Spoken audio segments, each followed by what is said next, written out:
fait, ce que je vous demanderai, comme toujours, précaution à prendre, le débat ne consiste pas à donner votre avis sur la question, qui est certainement très intéressant, mais les gens qui sont venus ne sont pas venus spécialement pour vous entendre, vous, mais nos deux intervenants, mais à poser des questions aussi précises et claires et courtes que possible, auxquelles, en revanche, je pense qu'ils auront à cœur de répondre de la même manière, claire, concise et explicite. Voilà, merci. Donc, si tout le monde a maintenant, d'une seconde à l'autre, nous allons pouvoir commencer.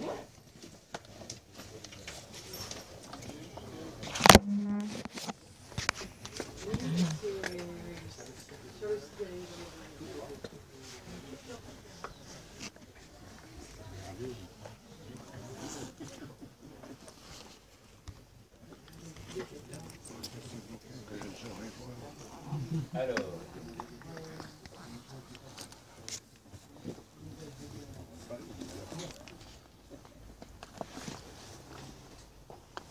donc, merci à tous.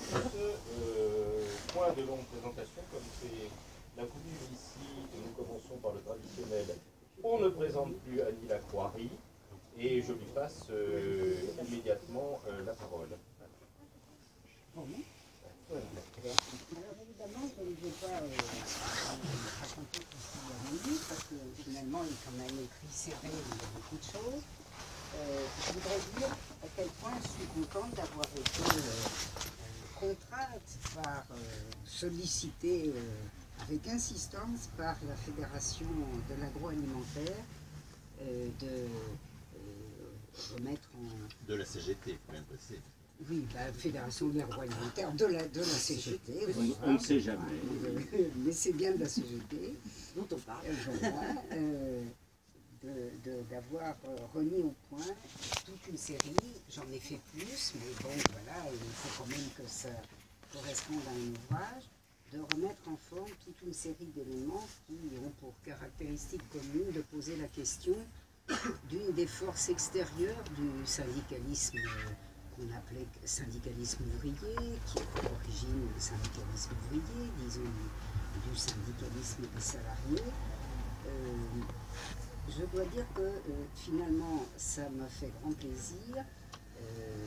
J'avais d'autres choses sur le feu, vous verrez d'ailleurs un bouquin qui paraîtra fin avril et qui envisage cette question puisqu'il s'agit du rôle des États-Unis, du rôle général des États-Unis sur la France entre 40 et 44, mais bien entendu aussi sur les salariés de la France. Et il se trouve que ces questions que je me suis posées, moi, à partir des années 70 ou 80, parce que je travaillais sur le syndicalisme ouvrier, que travaillant sur des sources, travaillant en particulier sur des sources diplomatiques, je m'étais bien rendu compte que la question de la tutelle étrangère sur le syndicalisme était essentielle, mais dans une période finalement où ça n'intéressait pas grand monde, et il était tout à fait normal que ça n'intéresse pas grand monde, puisque précisément, je dirais que l'OPA sur le syndicalisme était en voie de rencontrer un plein succès. Par conséquent, c'est quand ça ne va pas, quand les choses finissent par se gâter, enfin bref, comme toujours en période de crise systémique, que toute une série de questions qu'on ne se posait plus, qu'on ne venait plus se poser, reviennent sur le devant. Et il est clair que dans la conjoncture où nous sommes, c'est-à-dire de plusieurs décennies d'échecs des salariés, d'absence de victoire des salariés, même de petites victoires, on se pose la question des motifs.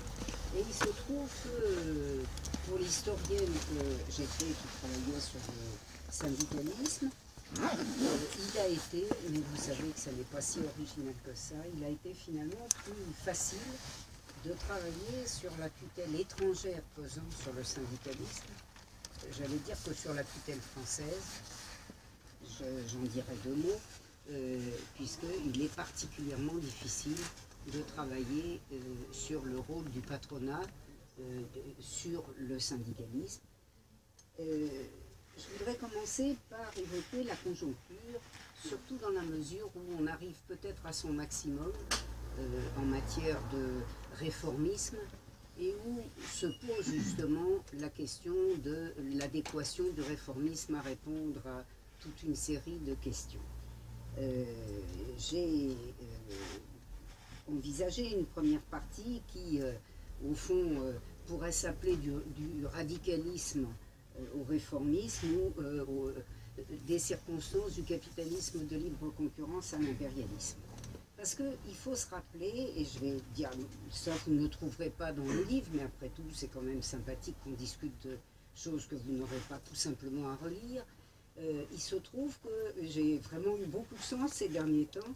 J'ai été sollicitée de relire l'extraordinaire bouquin d'Engels qui s'appelle « La situation de la classe laborieuse en Angleterre », un ouvrage de 1845 qui reste un chef-d'œuvre, qui reste le meilleur ouvrage. Tous les grands historiens d'histoire sociale de l'Angleterre l'ont répété jusque dans les années 60 et 70, qui reste le meilleur ouvrage sur l'histoire de la classe ouvrière anglaise, qui a été, si je puis dire, une classe presque pure de ce qu'était, un exemple presque pur de ce qu'était la classe ouvrière au milieu du 19e siècle. Et je voudrais faire une remarque parce que nous avons toujours intérêt, nous le sentons mieux maintenant, à aller sur le long terme pour réfléchir aux questions aiguës qui se posent. Dans cet ouvrage, il se trouve que je vous en recommande la lecture. Il y a l'extraordinaire traduction qui a été publiée aux éditions sociales en 1960 avec une préface, un avant-propos d'Hobsbawm à l'époque, c'est 1960 où il était encore marxiste, ou se proclamait encore marxiste, et c'est vraiment un texte remarquable parce que vous savez qu'après il a dit qu'il préférait le jazz à Marx, je ne vois pas d'ailleurs pourquoi c'est contradictoire, mais bon. Et il présente donc cette situation de la classe laborieuse en envoyant les éléments les plus intéressants. Et il est particulièrement intéressant d'ailleurs de lire cet avant-propos de 1960, c'est-à-dire finalement de ce que nous appelons aujourd'hui d'ailleurs en partie de manière très excessive les Trente Glorieuses, mais au fond une période d'essor de l'impérialisme au centre, hein, et de l'essor du réformisme, de comparer cet avant-propos de 1960 à la conjoncture dans laquelle nous sommes et dans laquelle se pose de manière aiguë la question du réformisme. Parce que dans ce livre d'Engels, que j'ai dit, ce livre qui a énormément de qualité, nous montre une classe ouvrière très radicale. Le chartisme, qui ne distingue pas l'action syndicale de l'action politique. Et il faut le rappeler. C'est-à-dire que la question de la fusion entre le parti et le syndicat, ou de leur rapport, c'est une question qui se pose en bonne partie sous l'effet des forces externes à la classe ouvrière. Et on va y venir. En 1845, dans une conjoncture de crise, Engels pense que tout va sauter, et qu'il envisage deux hypothèses, mais les deux hypothèses doivent aboutir autour de 1850 à la révolution totale. Pour dire, Engels, quand même, il fait bien des erreurs. Oui, il fait bien des erreurs parce qu'il sous-estime, c'est bien normal, il est tout jeune en plus, et puis il n'a aucun moyen de ne pas faire cette sous-estimation. Il sous-estime les capacités du capitalisme en 1845 à se régénérer, en particulier, à sortir de cette période où la classe ouvrière, la jeune classe ouvrière s'oppose, a même envisagé la révolution, puisque ça a même été envisagé par le chartisme pas longtemps, et puis il pense qu'il n'y a pas de solution, que l'Angleterre va s'effondrer, et que de toute façon la révolution socialiste va l'emporter. Et puis il réfléchit dans les décennies qui suivent, et les décennies qui suivent, elles sont décisives pour comprendre la conjoncture dont je parle entre 1939 et 1949, c'est-à-dire ce moment où le capitalisme dit de libre concurrence, il ne l'est jamais totalement, on le sait, mais cède la place à une autre étape qui est celle de l'impérialisme. Or, dans cette période impérialiste, au centre, en tout cas, la classe bourgeoise, qui est décrite dans le chapitre 12 de l'ouvrage par Engels comme étant particulièrement féroce avec sa classe ouvrière, comme la traitant toujours très mal, la combattant de front, lui réservant une répression épouvantable, eh bien, la classe bourgeoise se trouve avec les capacités d'exploitation que lui donne l'expansion impérialiste, en situation de diviser mieux la classe ouvrière. Elle avait des tas d'éléments de division avant, elle opposait les Irlandais aux autres, mais à partir du moment où elle déverse la force de travail d'origine diverse, elle a des moyens de division bien meilleurs et elle a trouvé un autre moyen de tenir la classe ouvrière, qui est de ménager vers le sommet, ma foi, des privilèges relatifs ou absolus à certains des éléments, et en particulier évidemment au chef de la classe ouvrière. Et il faut qu'on réfléchisse sur ce que les marxistes, nos grands marxistes, qu'on a oubliés ces dernières décennies, ou que la quasi-totalité de la population a oublié ces dernières décennies, à ce que nos grands marxistes ont, entre les années 1850 et la naissance de l'impérialisme, en gros entre les Marx et Engels et Lénine, ont analysé des transformations en cours et du développement du réformisme. En effet, dès les années 60, et même, et encore mieux dans les années 1885, entre 1885 et 92, Engels, qui est directement repris par Engels, fait ses remarques, et je vous les donne à dessein, parce que ça ne concerne pas la France, mais ça concerne tous les pays dont je parle dans ce livre. Voilà ce qu'il dit dans la préface à l'édition allemande de 1892, qui retient particulièrement l'attention de Lénine, mais qu'il a expliqué dans un journal qui s'appelle Le Commonwealth dès 1885, et que je vous lis ici. Voilà ce qu'il dit. Il explique pourquoi il s'est trompé en 1845, et pourquoi la révolution n'est pas arrivée. Et voilà ce qu'il dit. Qui s'est formé à l'intérieur de la catégorie des travailleurs qualifiés, de ce qu'il appelle les grandes trade unions, les grands syndicats. Il s'est formé une aristocratie à l'intérieur de la classe ouvrière. Leur situation est sans aucun doute remarquablement améliorée depuis 1848. Depuis, la meilleure preuve en est que depuis plus de 15 ans, ce ne sont pas seulement leurs employeurs qui sont satisfaits d'eux, mais eux-mêmes qui sont également très contents de leurs employeurs. Ils constituent une aristocratie à l'intérieur de la classe ouvrière. Ils sont parvenus à conquérir une situation relativement confortable, et cette situation, ils l'acceptent comme définitive. Ils sont très gentils, je vous passe les noms parce qu'aujourd'hui ils ne disent plus rien, et nullement intraitables pour un capitaliste raisonnable, en particulier pour la classe capitaliste en général. Mais en ce qui concerne la grande masse des travailleurs, leur degré de misère et d'insécurité est tout aussi bas aujourd'hui, sinon pire que jamais.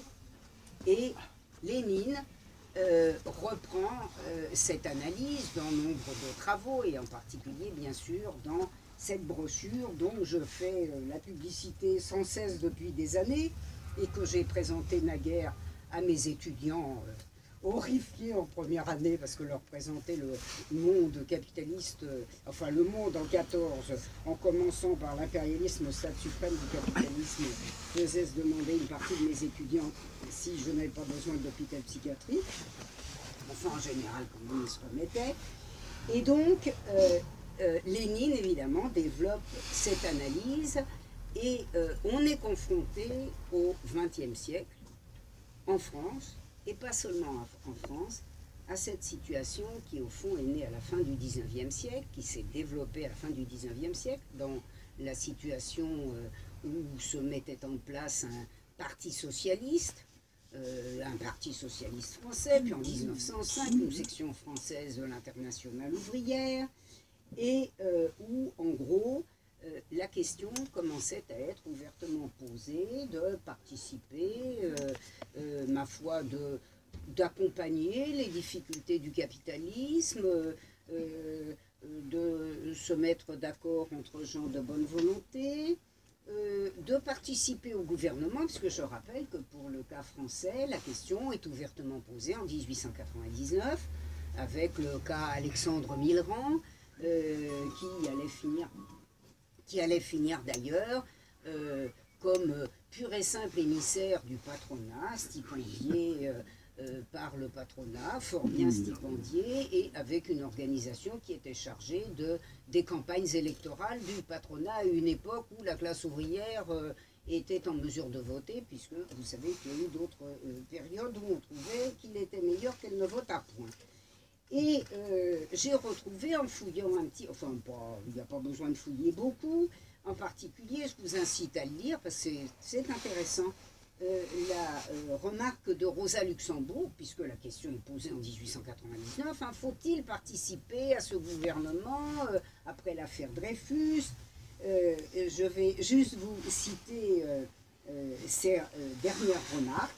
Dans un article paru dans les cahiers de la quinzaine de Peggy, qui, vous savez, n'est pas resté socialiste longtemps, qui est paru en juillet 1900, sachant que la création de la revue est de cette année, l'article étant écrit en 1899, voilà ce qu'écrit Rosa Luxembourg. L'entrée des socialistes dans un gouvernement bourgeois n'est donc pas, comme on le croit, une conquête partielle de l'État bourgeois par les socialistes, mais une conquête partielle du Parti socialiste par l'État bourgeois. 1899. Je le dis parce que, vous savez, on est toujours frappé. Moi, je regarde un peu, je suis sur les listes universitaires, et on est toujours frappé, même chez des gens qu'on peut supposer particulièrement cultivés, chez les universitaires. Il y a une culture très forte en général, et puis chez les historiens, on peut penser qu'elle est encore plus forte. Et je suis toujours frappé de cette extraordinaire non-connaissance de choses qui provoquent d'ailleurs des espèces d'émotions. Voilà, ils arrivent, oh oui, tout va changer, puis ça ne change pas, oh mon Dieu, quelle déception. Et hier ou avant-hier, je lisais sur des listes universitaires. Et si Madame Taubira pouvait être la prochaine candidate de la gauche, voilà, vous voyez, nous sommes dans le 9, comme en 1899. Et je voudrais faire observer, parce que je l'ai dit au début, mais qu'il faut le préciser, je voudrais faire observer que la question de l'indépendance syndicale ne s'est historiquement posée dans cette situation de syndicalisme au centre. Vous savez évidemment, opposition entre le centre impérialiste, où on peut obtenir quelques avantages ou privilèges par-ci par-là par opposition à la périphérie, sans compter d'ailleurs que la corruption d'une partie de la périphérie, ça existe aussi.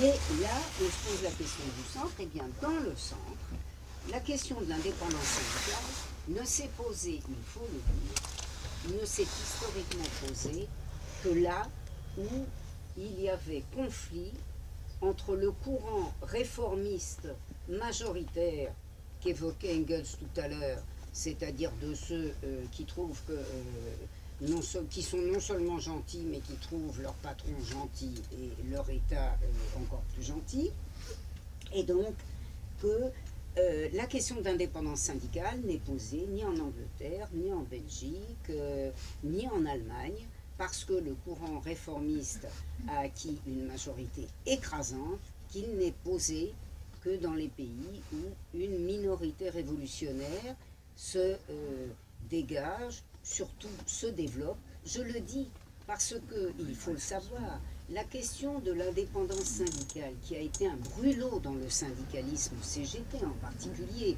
je dirais, au nom de laquelle se sont faites ou mitonnées toutes les scissions qui n'avaient rien à voir avec l'indépendance syndicale, c'est un thème qui n'a existé au Congrès d'Amiens que dans la mesure où il s'agissait de liquider le guédisme, c'est-à-dire ce courant qui, à l'époque, se réclamait du marxisme, mais qui, dans une conjoncture comme celle qui aboutit à 1914 et qui ressemble tant à la nôtre, vous le savez,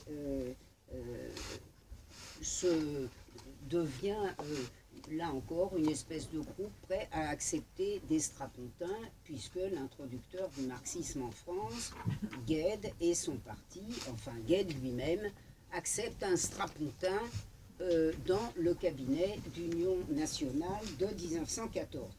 Là encore, réfléchissons à l'histoire et à des conjonctures qui sont si proches de la nôtre. Je dirais que c'est indispensable sur le plan scientifique et c'est indispensable aussi sur le plan civique et même sur le plan de l'entretien du moral, parce que ça relativise la situation noire comme elle est aujourd'hui. Alors tout ça amène évidemment, si la question de l'indépendance syndicale ne se pose qu'en situation de conflit et avec des forces qui ne sont pas exclusivement les forces des salariés, ça nous amène au livre lui-même, ou au thème du livre, c'est-à-dire aux influences étrangères qui s'exercent sur le syndicalisme ouvrier. Est-ce que vous avez déjà entendu parler de scission dans le syndicalisme patronal? Ça n'existe pas.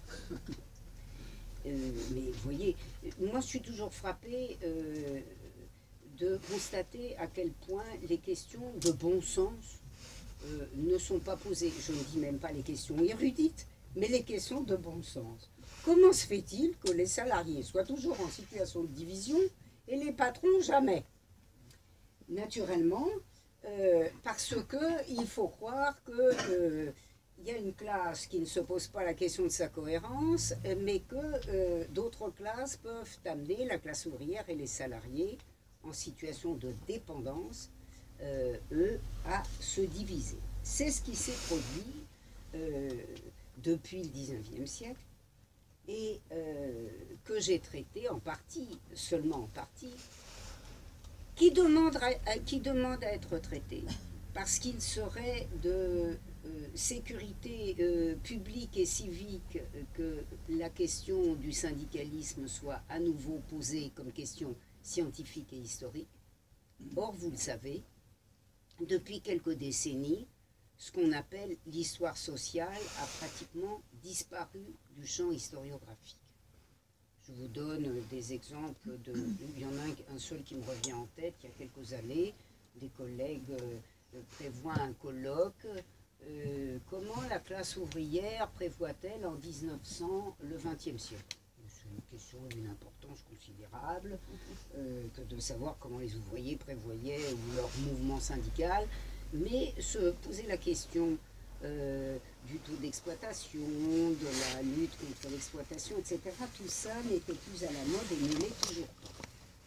Et il faudra bien qu'on se réattaque à ces questions parce qu'il est clair que je dirais que toute radicalisation et la crise conduit fatalement à une radicalisation, pour mettre en partie les pendules à l'heure.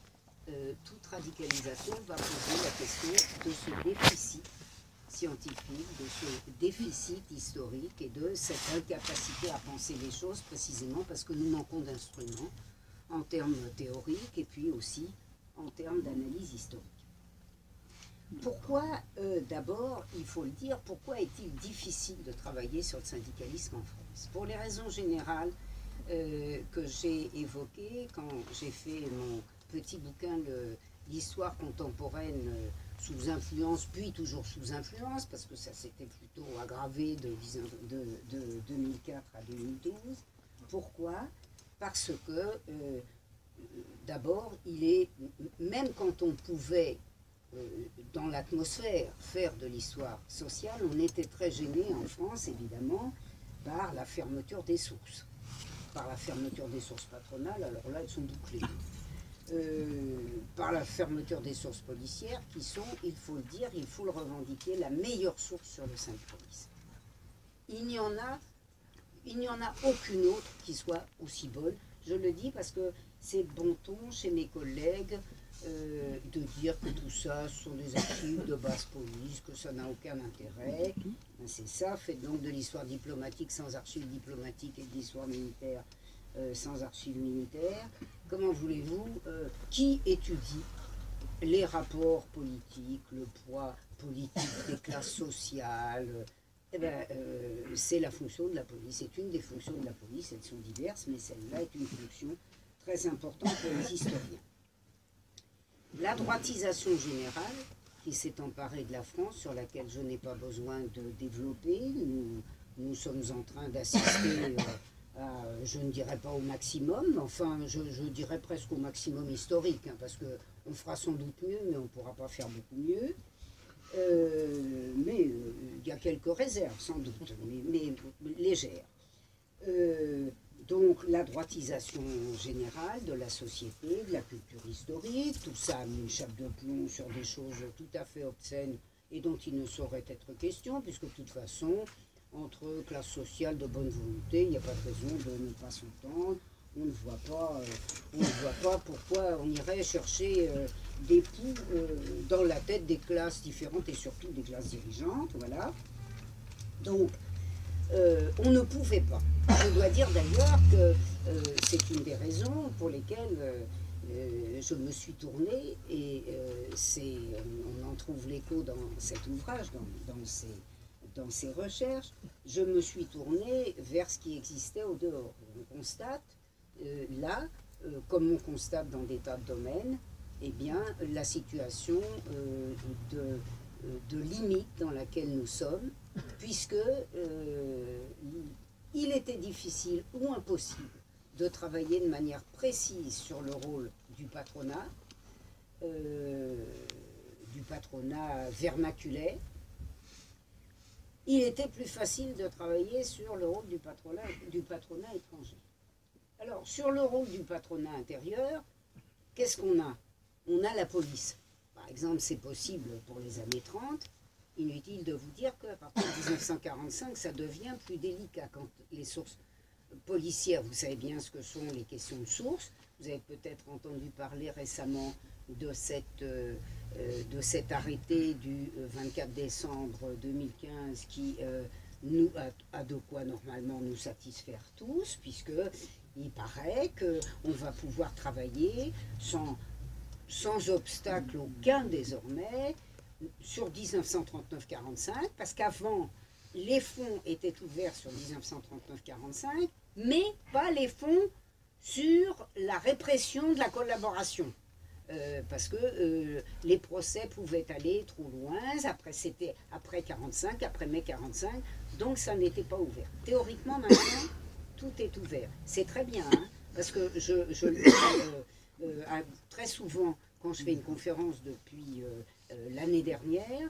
Figurez-vous que, par exemple, hein, un fonds de Knochen, du deuxième homme de la Gestapo en France, en fait d'ailleurs de 40 à 42 pratiquement, le chef de la Gestapo à Paris, c'est-à-dire Helmut Knochen, avait son fonds, un très gros fonds, F7 de police générale, qui était ouvert sur dérogation et même qui avait été un bref moment ouvert, et dont j'ai appris l'an dernier qu'il allait être fermé jusqu'en 2029 parce que il fallait attendre 75 ans après la fin du procès. Le procès était de 54. Hein? Donc vous voyez là, théoriquement, maintenant on pourra travailler là-dessus. On pourra, mais le fera-t-on? Eh bien, il y a peu de chance, en tout cas dans l'immédiat. Car nous avons, à défaut de cette appréhension de la tutelle intérieure, qui est quand même la plus importante, nous avons d'autres possibilités. D'abord, vous le savez, et ça peut mettre la puce à l'oreille, est quand même singulier que sur l'histoire secrète du patronat, finalement, il y a surtout des ouvrages de journalistes, de publicistes qui sont, voilà, qui font des enquêtes aussi amples que possible, mais qui n'ont pas d'archives. Je pense que vous connaissez le livre de Colomba et divers, Benoît Colomba et plusieurs auteurs sur l'histoire secrète du patronat, extrêmement intéressant d'ailleurs. Hein, mais vous voyez qui ne repose pas sur l'accès à des fonds. Par contre, aux États-Unis, on a su beaucoup de choses parce que, et évidemment c'est le point d'ancrage de mon livre, à l'époque impérialiste, il y a un caractère nouveau qui apparaît dans la maîtrise extérieure du syndicalisme ouvrier.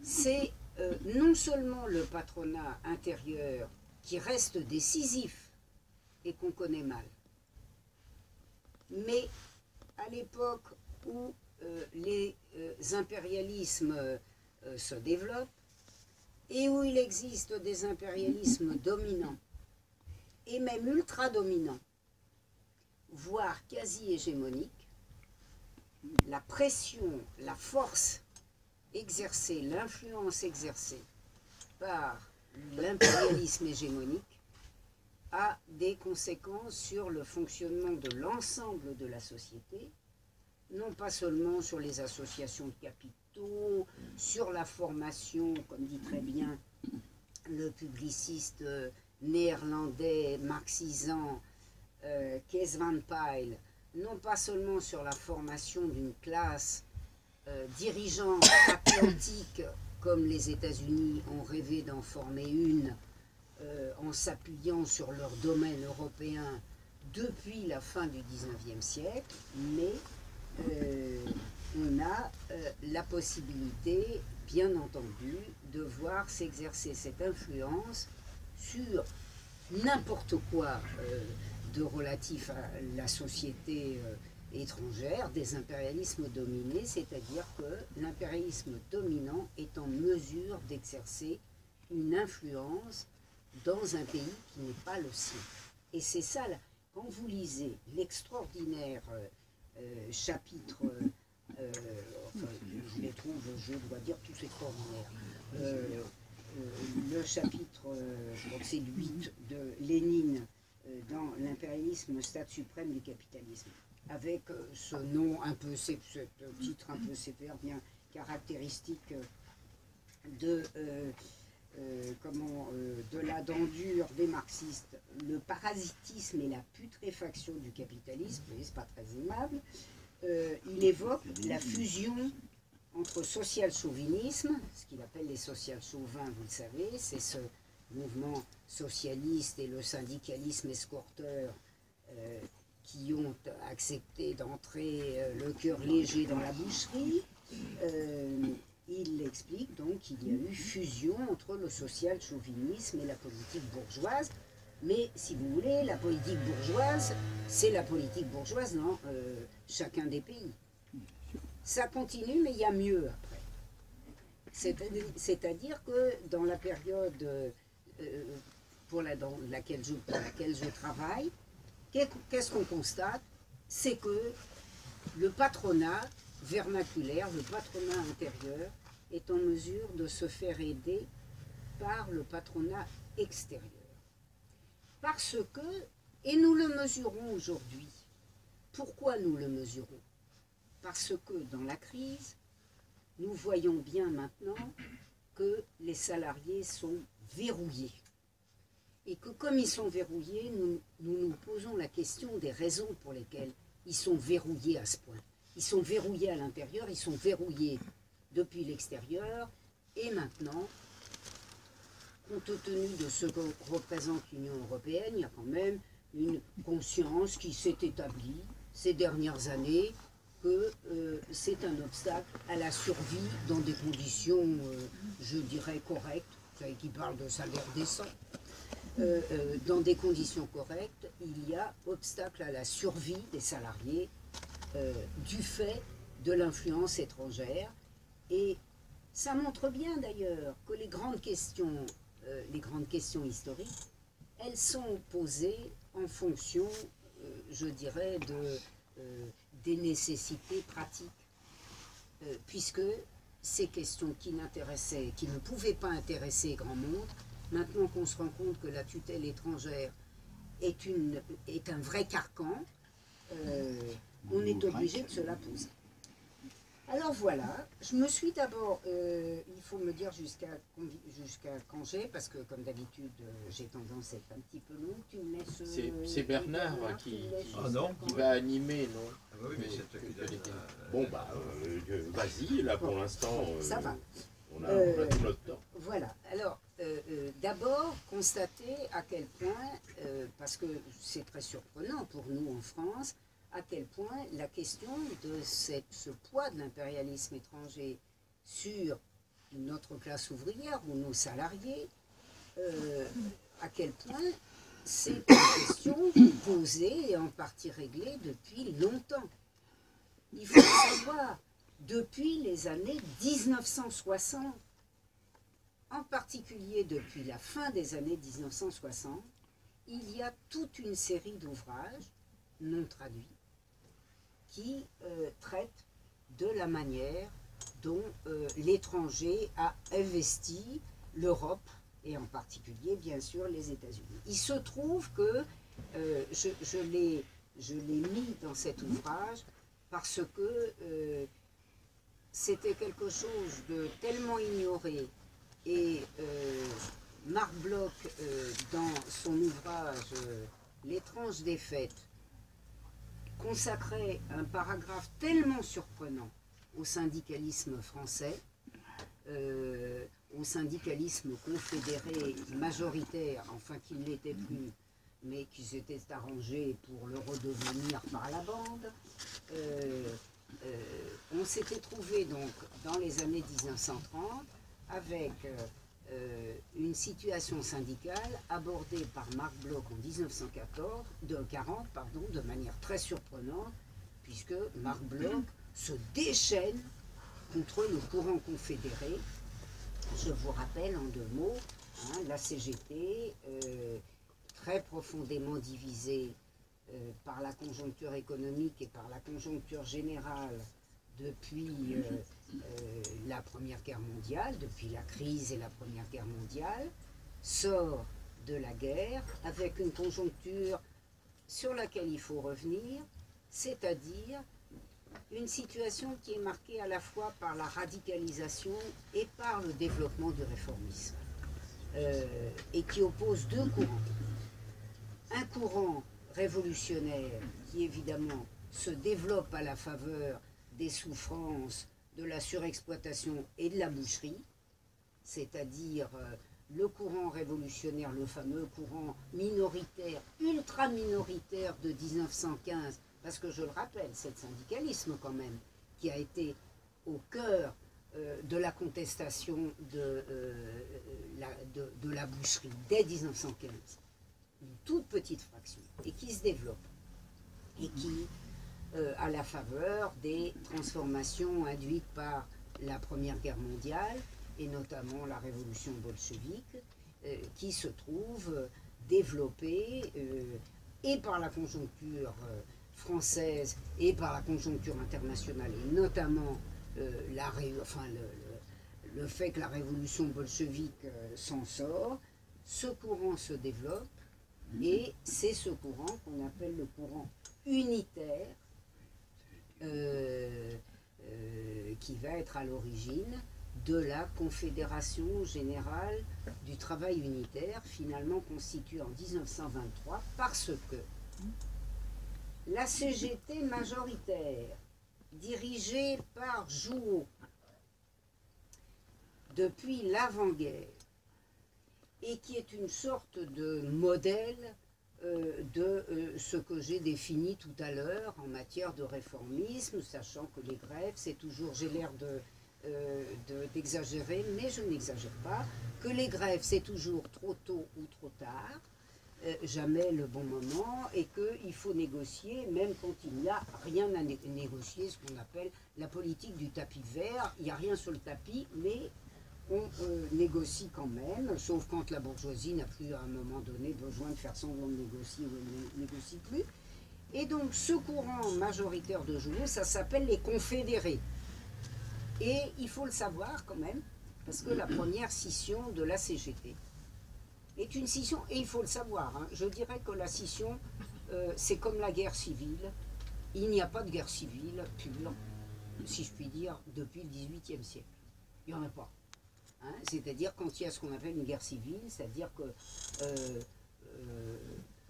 il se met à y avoir un conflit qui finit en guerre, c'est que, puisque ça n'a existé historiquement que comme ça, c'est qu'il y a une partie majoritaire de la population qui voudrait vraiment que ça change et qui met en minorité une partie minoritaire qui se retourne vers l'étranger où elle trouve les classes prêtes à l'aider. Regardez la Révolution française et expliquez-moi que c'est une guerre civile pure. Non. Hein? Je le dis parce que j'ai horreur d'entendre parler de la guerre civile espagnole. Il n'y a pas eu de guerre civile espagnole. Il y a eu un ras-le-bol de la population qui s'est traduit à un moment par un changement qui a été affronté par une coalition entre les privilégiés espagnols et l'étranger, et l'impérialisme étranger en particulier, l'impérialisme allemand et l'impérialisme italien, soutenu et combien avec cœur et ardeur par tous les autres impérialismes, tellement ils redoutaient que l'Espagne comprador, que l'Espagne dépendant pour toute son industrie moderne de l'étranger, ne chercha à conquérir son indépendance nationale. C'est d'ailleurs, je le dis parce que ça vous montre le degré de conscience de nos dirigeants, je le dis parce que à chaque fois qu'on explique qu'ils savent bien ce qu'ils font, mais qu'ils ne racontent pas ce qu'ils font, on nous dit vous êtes complotistes. Eh bien par exemple, c'est le 29 novembre 1937, le jour où, entre dirigeants anglais et dirigeants français, on voue à la crucifixion définitive la Tchécoslovaquie, grande alliée de la France, que Chautemps, radical pro-nazi, ce qui était très courant à l'époque, membre du dirigeant du Parti radical, dit à ses interlocuteurs anglais, en parlant de la guerre d'Espagne, c'est une guerre extérieure civile. C'est-à-dire, voilà, en fait, il va se passer la même chose en Tchécoslovaquie et l'étranger va venir appuyer ou revendiquer ce qu'il veut, exactement comme en Espagne. Vous voyez, c'est le même qui dit, oui, oui, d'accord, on vous cédera la Tchécoslovaquie à Hitler, il n'y a pas de problème. Par conséquent, on se trouve dans une situation, dans les années 1930, et je trouve extraordinaire que le notable Marc Bloch l'ait compris. On se trouve dans une situation où, bien sûr, l'intérieur, mais aussi l'extérieur a été en mesure de déclencher une scission. Mais une vraie scission extérieure. Parce que, quelles que soient les divisions, j'y insiste, et il y en a des divisions à l'intérieur de la classe ouvrière et des salariés, entre les femmes, avec leurs bas salaires, les étrangers avec leurs bas salaires. Vous pourriez d'ailleurs me faire observer que cette division des personnels n'est pas non plus d'essence spontanée et que bien sûr c'est un mode de gestion de la classe ouvrière et des salariés. Mais ces divisions-là sont évidemment en permanence exploitées par ceux qui les réalisent, hein, c'est-à-dire par le patronat, par son appareil d'État. Je sais bien que nombre de mes collègues considèrent qu'il n'y a pas de lien étroit entre l'État, son appareil et les classes dirigeantes de l'économie, mais moi je revendique au risque de me faire taxer de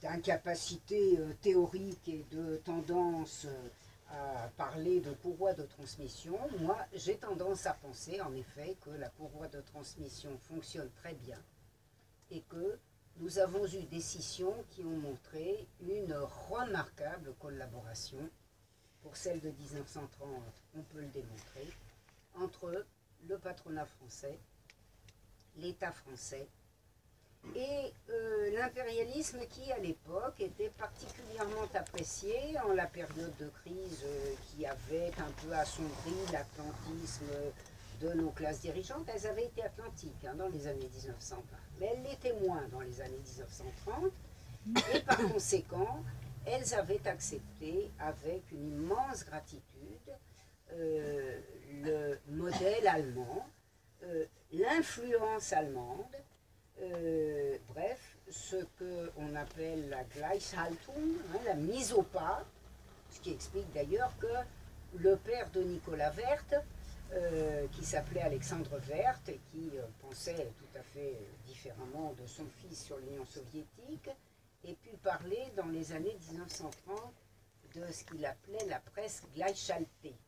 La presse gleichschaltée, ça voulait dire la presse germanisée. Je le dis parce que vous savez, on a cette idée que les Allemands sont arrivés là en trombe en 1940. Mon Dieu, quelle surprise et quelle stupéfaction! Mais si vous lisez Alexandre Werth, qui était un très grand journaliste et qui a fait une série de petits bouquins d'ailleurs avec ses articles de 1935-1940, rien que si vous lisez Alexandre Werth, vous comprenez à quel point l'occupation n'a fait que magnifier cette extraordinaire collaboration qui était aussi une collaboration sociale, politique.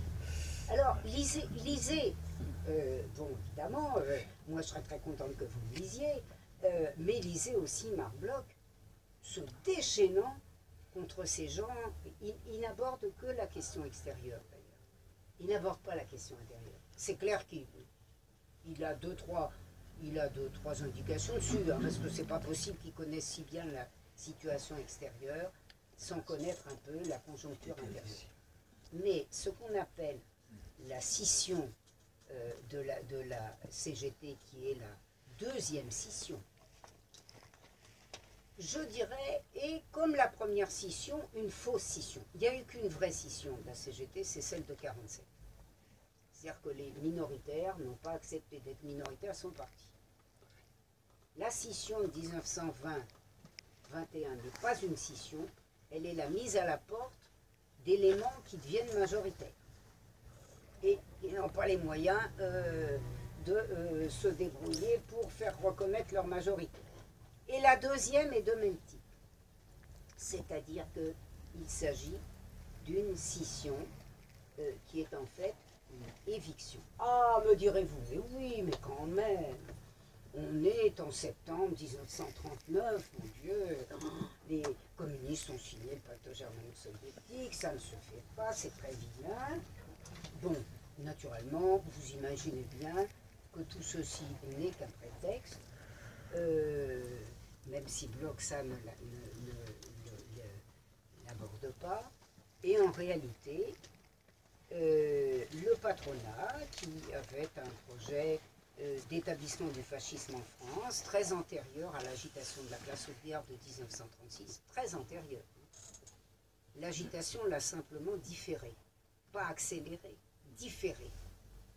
Le patronat, donc, avait besoin, pour réaliser ce projet, de diviser la classe ouvrière et ses organisations, et il a trouvé les relais.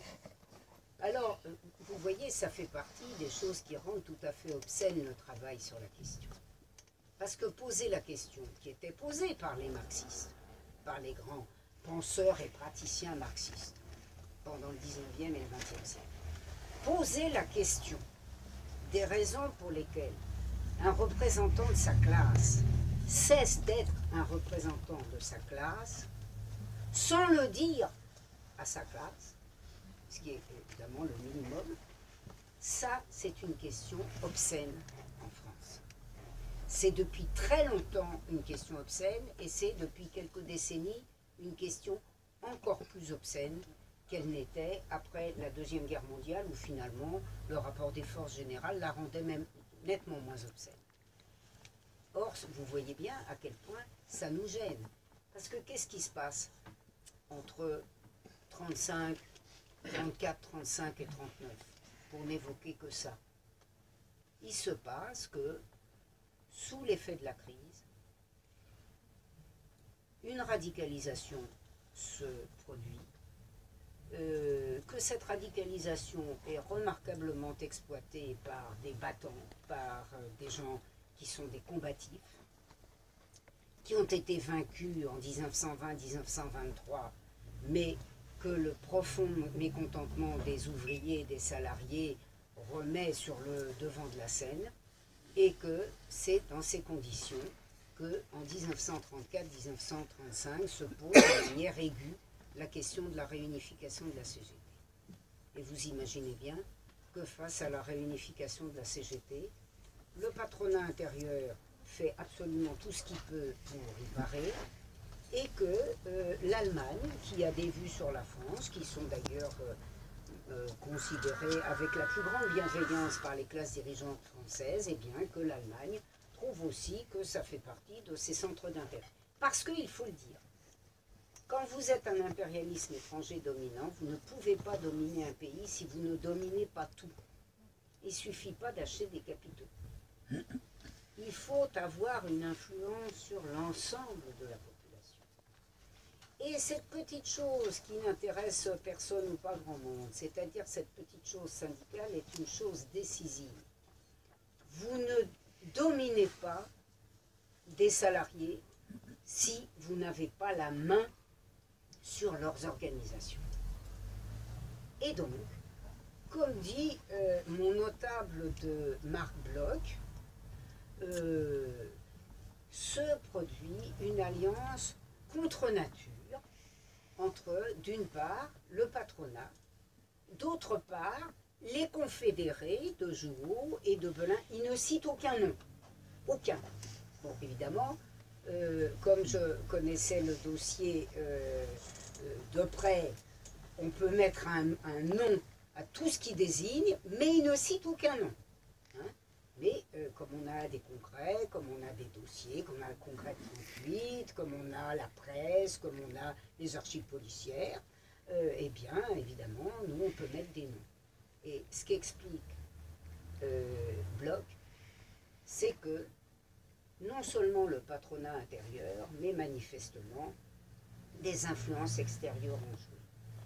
Elles ont joué, et pour que vous compreniez à quel point la maîtrise du syndicalisme est essentielle, vous vous dites, ben, ma foi, quand Abetz, le pourrisseur de la presse, envoyé en mission par Ribbentrop, et qui est quasiment à poste à Paris de 1933 à 1939, avant de revenir comme ambassadeur du Reich à Paris en juin 1940.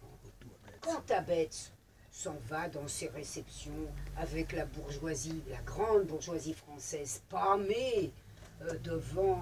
mais quand je dis pâmée, là encore, je n'exagère pas. Hein. On a les sources là-dessus, en particulier des récits anglais et américains. On n'a jamais la dent si dure quand on parle du voisin, qui montre ce qui se passe dans les réceptions mondaines avec Abetz, avec la grande bourgeoisie qui vraiment lui tombe dans les bras. Mais Abetz, il ne s'occupe pas que de la grande bourgeoisie. Abetz et les siens, ils s'occupent de la classe ouvrière, ils s'occupent des salariés, ils s'en vont, ils ont des liens avec les confédérés, en particulier avec les plus nazis d'entre eux. Vous voyez, Jouot, je ne traiterai pas Jouot de nazi, n'a jamais été nazi. Il a laissé les nazis faire. Parce que, comme disait très bien les renseignements généraux, soit de l'APP, soit de la Sûreté nationale, il n'avait qu'une obsession, c'est de conserver la tête de ce syndicat, de conserver les énormes prébendes dont il avait été gratifié, il faut bien le dire, depuis 1914 et l'abolition du carnet B momentané, et puis sans arrêt depuis, malgré quelques petites interruptions, et il voulait conserver une CGT, et par conséquent était obsédé par le péril rouge. Et par conséquent, il laissait faire les autres. Et il a laissé entièrement faire ce qu'on doit qualifier de nazi, aussi excessif que ça puisse paraître, puisque Abetz et ses collaborateurs, qu'on retrouve tous dans l'appareil d'occupation de 1940 à 1944, qui sont des émissaires de la grande bourgeoisie de la Ruhr, Aschenbach, Rahn, etc., ces gens feraient aussi, par-ci par-là, bon, moins souvent qu'avec la haute, hein, mais feraient par-ci par-là avec Belin, avec Froideval, avec Dumoulin, etc. Et c'est comme ça d'ailleurs que fleurit le pacifisme qui a déjà pris une ampleur remarquable au congrès de 1936, mais dont je vous demande d'apprécier l'ampleur dans le congrès de 1938. Sachez que les congrès de la CGT de cette période, je ne sais pas jusqu'à quand ça dure, mais sont en ligne et par conséquent entièrement consultables. Et prenez-vous une après-midi pour regarder ça, parce que franchement, ça vaut le déplacement. Et comme dit Marc Bloch, qui est un être très moral, en 1940, maintenant qu'ils ont, finalement, maintenant qu'ils ont mis la classe ouvrière dans la gueule du loup envahisseur, hein, qu'est-ce qu'ils en pensent? Eh bien, ils pensent très bien, ça va très bien pour eux. Ça va très bien pour eux, puisque Belin sera même placé, vous le savez, théoriquement à la tête d'un ministère. Il faut vous dire honnêtement que... Alors, René Belin, c'était donc le second de jour qui devait prendre sa succession. Et lui qui faisait partie du courant dit syndicat qui est nazi, entre 1935, j'allais dire, et 1944. Après, il se fait recycler. 44-45, il se fait recycler dans tous les organismes patronaux. Et là encore, hein, j'ai les sources, c'est formellement établi. Et donc Belin, qui est à la tête, qui est de la Fédération des Postes, qui est à la tête du courant, est collé, ma foi, un poste éminent en apparence, ministre, secrétaire d'État, ministre du Travail et de la Production industrielle de Pétain en juillet 1940, comme dit Abetz, toujours plein de bon sens. Et bien comme ça, c'est pour faire croire que la classe ouvrière est représentée à Vichy. On lui demande de signer les choses, même la charte du travail, hein. Il n'a que signé. Mais ça fait des prébendes. Je le dis parce que il y en a parmi vous peut-être qui apprécient le dictionnaire Métron, qui est souvent appréciable, mais qui est d'une cécité ou d'une myopie avancée sur les confédérés entre 1939 et 1945, un trou. Un trou. On ne sait pas ce qu'ils sont devenus. C'est comme mon collègue Magueur qui arrêtait l'histoire de la démocratie chrétienne entre 1933 et 1945. Ils avaient disparu dans un trou et ils sont revenus en 1945. Et bien là, vous avez un trou, un vrai trou. On ne sait pas ce qu'ils ont fait. Mais les archives remplissent les trous. Et donc vous vous apercevez, je ne vais vous donner que cet exemple parce que sinon je ne vais pas avoir le temps de traiter le reste, mais quand même, quel exemple? C'est celui qui était le second du secrétaire général de la CGT, donc René Belin, qui signe le décret d'abrogation de la Confédération générale du travail le 12 novembre 1940. Ah, vous dites-vous, eh bien, alors... voilà qu'à ce moment-là, ils ont bien regretté. Mais pas du tout, parce que vous pouvez supprimer la Confédération générale du travail, mais vous n'êtes pas obligé de supprimer les prébendes aux associés. et vous pouvez les caser dans les organismes dits de secours de Vichy. Vous pouvez les utiliser comme propagandistes. Vous me direz, mais qu'est-ce qu'ils avaient à faire? Il n'y a plus de syndicats. Mais non, ils allaient montrer aux ouvriers à quel point il était bien de s'engager pour le travail en Allemagne, pour lutter contre le bolchevisme. Alors, bon, ça marchait plus ou moins. Déjà, ça ne marchait pas en 1942. Alors, encore moins en 1943. Déjà, en 1942, ils se faisaient huer, parce que la radicalisation avançait un peu, ils se faisaient huer par les ouvriers qui disaient « Tu veux qu'on aille en Allemagne? Vas-y toi-même, etc. » Enfin, vous voyez, c'était très désagréable. Et grâce à ce qu'on le sait, évidemment, grâce aux archives policières. Et même grâce à la littérature clandestine, communiste et unitaire, parce que c'est particulièrement savoureux. Et ça correspond, comme je l'ai dit, à la littérature policière. Et donc, ces gens, ma foi, ont été casés, bien casés, puisque je vous ai parlé de Belin, ben lui, vous voyez. En 1942, comme on ne fait plus semblant d'en avoir besoin comme ministre, parce qu'il part au moment de l'aval, c'est pas grave, le patronat le recase dans une caisse sociale de je ne sais quoi, qui quitte momentanément pour fuir en août 1944. Et puis après, il se recasera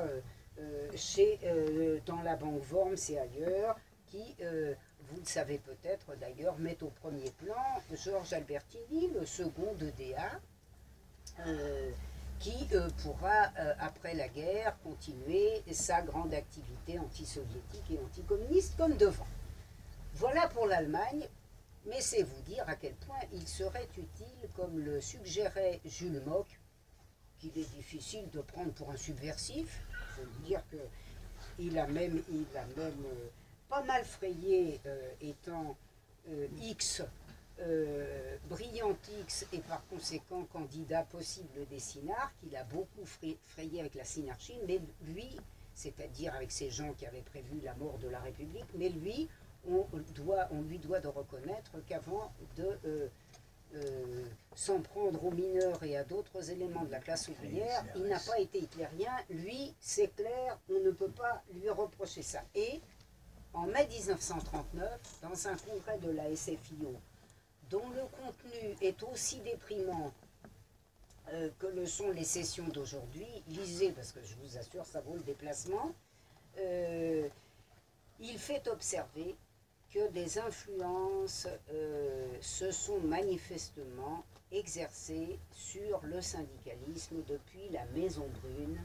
Et la Maison Brune, c'est un de ces édifices que l'argent patronal, puis l'argent étatique, évidemment, font fleurir non seulement en Allemagne, mais ailleurs, y compris à Paris, où il y en a une.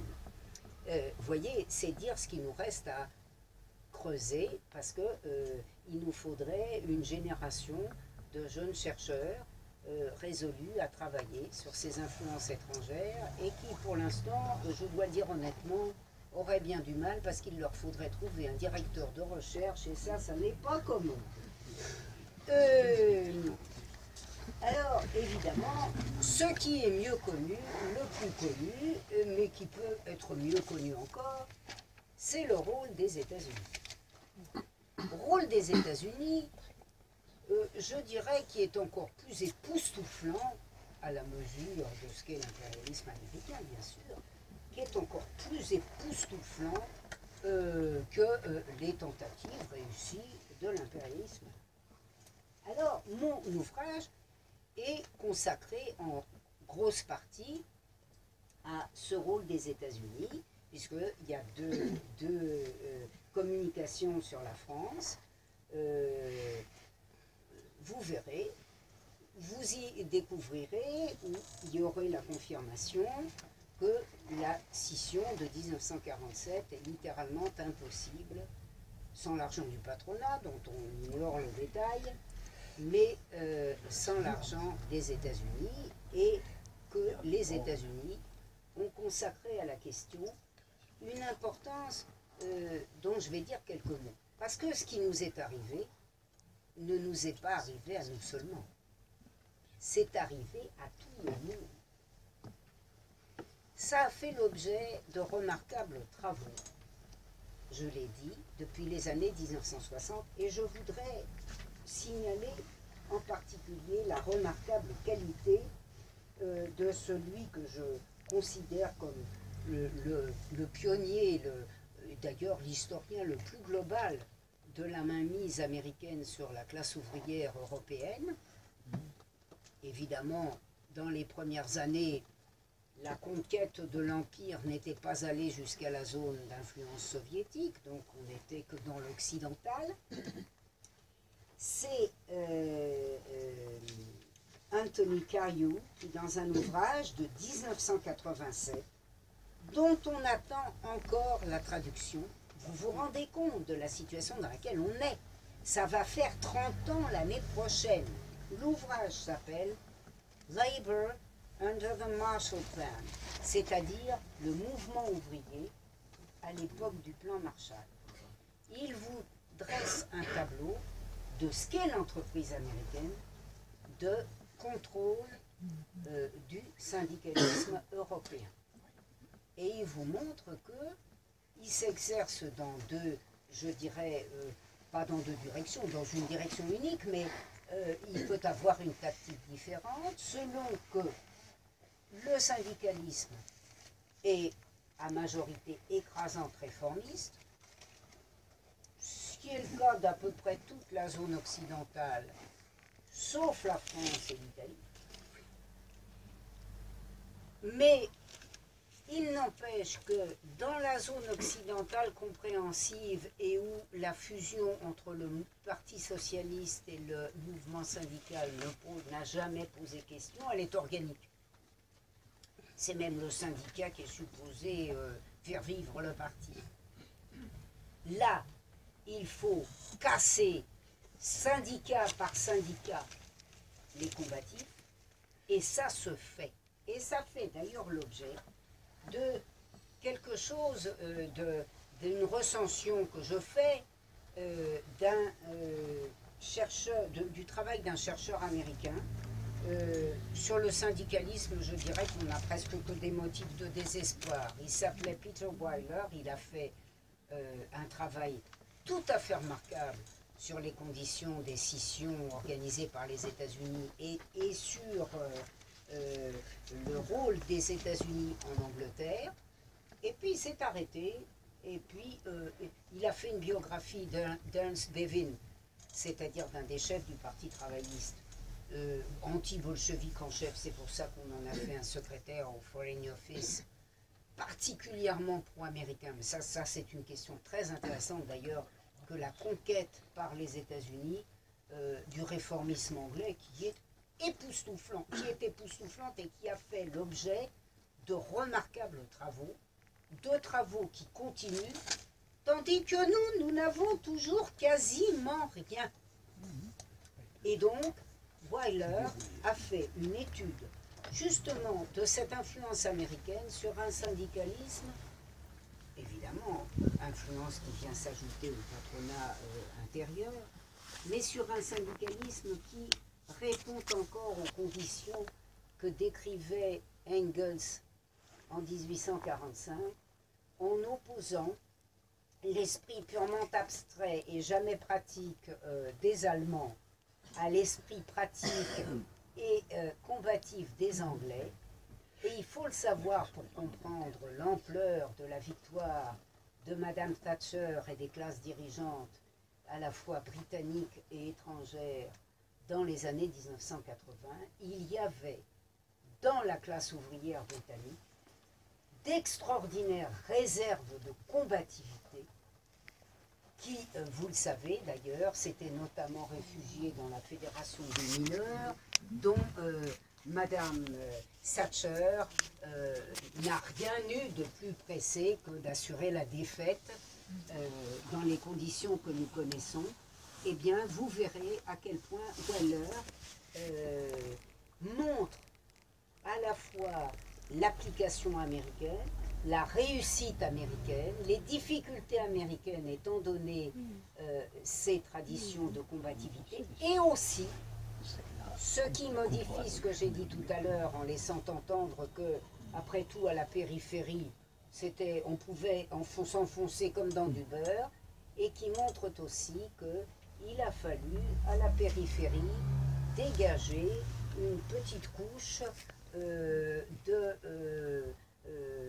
d'anciens militants qui étaient prêts, ma foi, à voir la vie moins dure, une couche de militants sur lesquels on n'a jamais pu faire quoi que ce soit, et naturellement contre lesquels on a mené des dizaines d'années de lutte, quand on ne les avait pas liquidés avant, mais d'autres, ma foi, qu'on avait aussi conquis et, j'allais dire, gagné, sinon au social-chauvinisme, à quelque chose d'équivalent. C'est vrai de l'Angleterre, c'est vrai de l'Allemagne, vous verrez, c'est la communication la plus longue.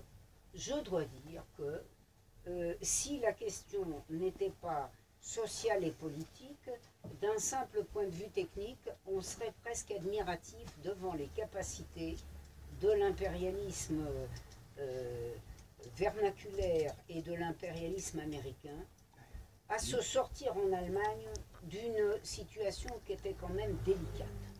C'est-à-dire, d'une part, d'une radicalisation sous l'effet des souffrances infligées à la classe ouvrière par le nazisme. Parce qu'il y a quand même eu souffrance. Même si il y a eu des miettes pour certaines fractions de la classe ouvrière, il est clair que c'est une période de dégradation considérable de la situation de la classe ouvrière allemande entre 1933 et 1945. Réserve faite, je viens de le dire, de la participation, si légère fut-elle, au pillage de l'Europe. Mais il y avait une situation de radicalisation en Allemagne et une véritable aspiration, ce qui ne vous surprendra pas, à l'unité nationale. Eh bien, la manière dont ces gens ont été en quelques années capables de se sortir, et avec une politique de corruption littéralement grandiose, des paquets, des cadeaux, l'organisation CARE, etc. Et vous voyez d'ailleurs, vous comprenez d'emblée pourquoi il est si difficile de travailler sur ces questions. Je vais vous raconter un exemple, parce que il nous faut quand même parler de la France, où la situation était fort délicate, comme en Italie, et qui fait l'objet de l'essentiel de ce travail. Comment ça se passait partout, en France comme ailleurs? Alors vous avez peut-être lu des sessions de la CGT, des sessions de 1947, où la scission, et là la vraie scission, est acquise, hein, puisque les confédérés s'en vont. Comme dit mon collègue Bergougnou, qui a fait un ouvrage sur FO, qui est considéré comme ouvrage de référence, vous voyez, les confédérés n'en peuvent plus de cette tutelle communiste, vraiment, il y a une pression de la base insupportable, donc ils sont obligés de céder, il y a scission. Alors on discute entre soi, puis on discute pas gentiment. Hein. Il y en a un qui dit, voilà, ben écoute, les hommes d'Irving Brown, c'est-à-dire le chef de l'American Federation of Labor qu'on a délégué chez nous à partir de l'automne 1945 pour venir faire la scission. Ils sont venus me voir, ils m'ont proposé une secrétaire, un chauffeur, j'ai pas voulu. Ah, dit Botreau, qui avait déjà obtenu beaucoup du patronat français, et qui est une cheville ouvrière de la scission de 1947-1948. Ah, dit Botreau, je n'ai de ma vie jamais reçu $1, un rouble. Bon, un rouble, c'est vrai. Mais $1, ce n'est pas vrai. Et donc, vous voyez, on se dit, oh là là, c'est dans la fureur des polémiques, mais pas du tout.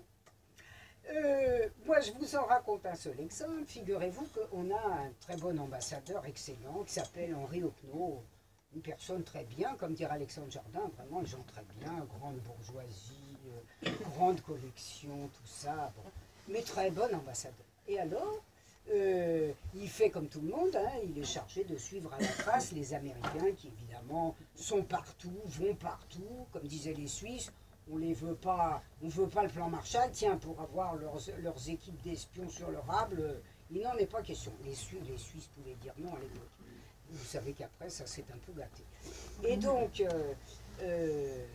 mon Opno, si je puis dire, qui est ambassadeur à Bâle, voit rappliquer fin 1946 Irving Brown, venu s'occuper de la France, mais entre deux d'autres choses aussi.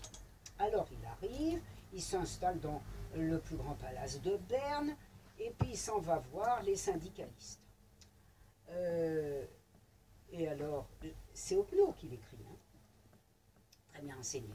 Et il dit à l'un d'entre eux, il va dans un premier syndicat, oh, mais écoutez, une personne de votre valeur n'est pas de voiture, vous n'avez pas de secrétaire, c'est pas possible. Alors le premier, il l'envoie bouler. Vous voyez, il n'a pas de voiture, pas de secrétaire, mais il est fidèle à sa classe. Bon. Et bien, il va voir un deuxième, et avec le deuxième, ça marche. C'est devenu un des dirigeants des organisations syndicales. Exactement comme ce qui s'est produit en Allemagne, et que je vous montre dans le long chapitre sur la situation allemande. Donc vous voyez, on peut raconter tout ça avec beaucoup de calme. Il n'y a pas besoin de s'exciter. Les archives sont tellement excitantes qu'on n'a pas besoin de commentaires plus excités que les archives. Mais il faut quand même affronter les choses. Il n'y a pas eu de scission, je dirais, purement spontanée. Elles ont été d'origine patronale et étatique, et elles ont eu pour objet de favoriser dans les meilleures conditions l'exploitation du patronat vernaculaire, l'exploitation des impérialismes implantés. Vous imaginez la classe ouvrière française montrant toutes ses capacités radicales à l'époque du plan Marshall, et après, ça aurait été vraiment très ennuyeux. Vous imaginez que le plan mitonné par le patronat américain, l'État américain, financé par l'État américain, on dit la CIA, mais la CIA, hein, c'est une émanation du département d'État. Hein. Bon, vous imaginez que la scission ne se soit pas réalisée ici comme ailleurs. Mais écoutez, le taux d'exploitation eût été moins intéressant. Vous comprenez bien pourquoi pour l'impérialisme, il est absolument indispensable d'avoir la main sur la classe ouvrière ou les salariés. Alors me direz-vous, mais qu'est-ce qui se passe?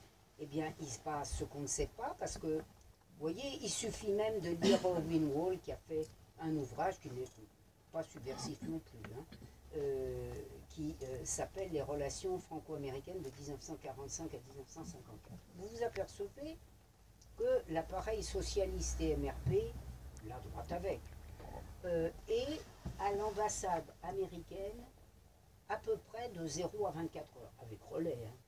Ils sont là tout le temps. Tout le temps, surtout. Vous vous dites c'est excessif. Ben, vous lisez les archives américaines, même les publiées, et vous en trouvez écho. Et pourquoi ça ne parvient pas jusqu'à nos oreilles, ou jusqu'aux oreilles de la majorité de la population? Parce que ça ne se fait pas, parce qu'il n'y a plus d'histoire sociale, et parce qu'il n'y a plus un jury académique qui pourrait accueillir des sujets aussi malveillants et aussi sulfureux. Mais c'est quand même comme ça que les choses se sont faites. Et réfléchissez. Cet objectif américain d'implantation